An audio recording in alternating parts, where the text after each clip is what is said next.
About 7 years ago, I got an unexpected invitation to a dinner party hosted by a cousin I had never met in person. We'd only exchanged a few words on the phone years ago. So, it was strange, suddenly receiving this warm invitation from family I barely knew. Still, curiosity got the better of me, and I agreed to go. The invitation had an address that didn't show up on GPS, so I had to rely on an old school map. I pinned the general location and headed out.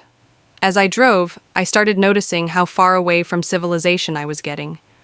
First, the suburbs faded. Then came the farms, long stretches of trees, and narrow backroads.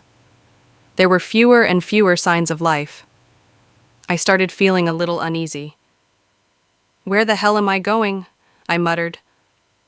Eventually, I came upon a house that resembled what I'd pictured. It was secluded and almost hidden, engulfed by overgrown branches and thick leaves. The place looked dull, worn down, and eerily quiet. "This can't be it," I whispered. But then, as I pulled into the gravel driveway, a couple stepped outside to greet me, smiling warmly. They introduced themselves as my aunt and uncle. Their friendliness eased my nerves a bit. I asked about my cousin, and they said he had just gone out to run a few errands and would be back soon. Inside, the house was outdated but cozy. We talked for a couple of hours, mostly about my mom and family memories I barely recalled.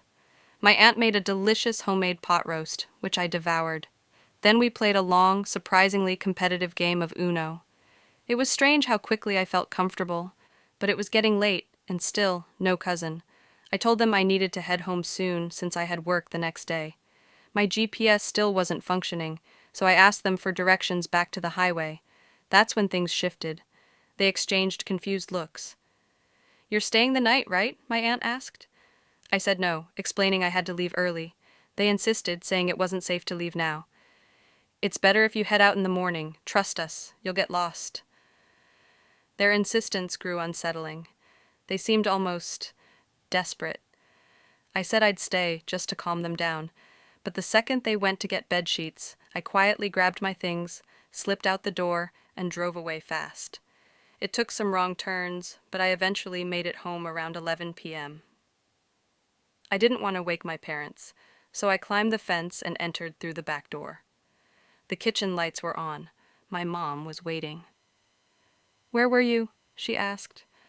"At Aunt Deborah's," I said. She stared at me. "She called earlier. You never arrived." To this day, I don't know who I visited or why they wanted me to stay.